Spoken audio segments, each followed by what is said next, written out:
Dear students, now I am taking the problem of rotational motion. So now my this question is you can think for JEE advanced point of view. Say this is a rod and it is kept on a smooth horizontal floor, and you may think due to a small disturbance this rod start sliding. So you have to find the acceleration when it make an angle theta with the vertical. Let's assume the theta is something 53 degree at some instant, and the surface is smooth, so mu is equal to 0.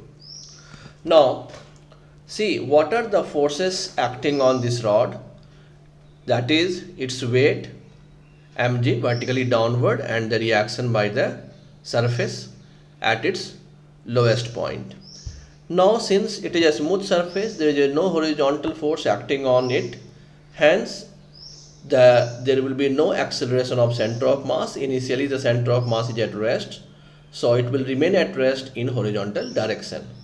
So at some instant of time, if you see, the rod will be at certain angle theta with the vertical, but the center of mass must fall with the in a vertical direction only, since there is no acceleration in horizontal and initially the rod was at rest. So consider at some instant of time it make an angle theta with the vertical, center of mass will fall in the vertical direction only. So let us see what are the forces acting on it. Let us draw the free body diagram. Its weight mg and normal reaction at the end of the rod by the surface, and due to it will have acceleration a of its center of mass and angular acceleration alpha about center of mass. So now since we have to find the acceleration of the center of mass of the rod at certain instant of time when it makes an angle 53 degree with the vertical, so what I will do now, I will apply the Newton's law for force and torque. So let me write F equal to ma. In vertical direction I will apply, so I will, because horizontal there is no force, so mg minus n is equal to mass into acceleration in vertical direction. And if I apply the torque, then I will take the torque about center of mass. And you may ask, you can ask, why should I take center of mass? Why should not I take the lowest point? You can take the lowest point, then you have to consider, since lowest point is accelerating, so you have to consider the torque due to all the pseudo forces acting on this rod. But when we take about the center of mass is also accelerating, but it is the beauty of, you can say, the mechanics or the science, that when we take the torque due to pseudo forces about center of mass, then the net torque due to pseudo forces come out to be 0.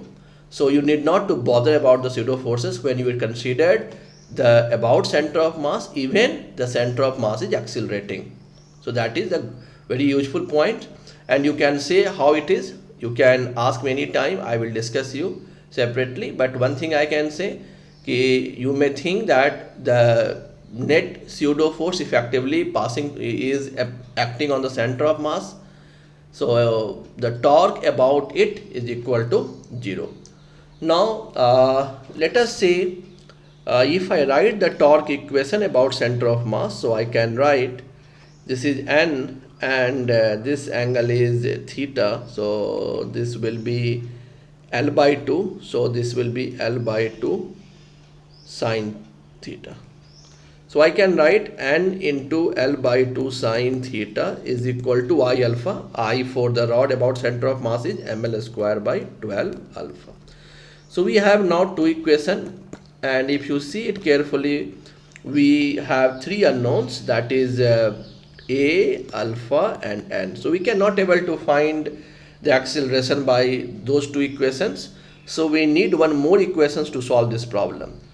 So one very good and useful relation which you can get, that is the constraint relation. From that you can relate A and alpha, that you can think the lowest point of the rod, that can move only on the surface horizontally.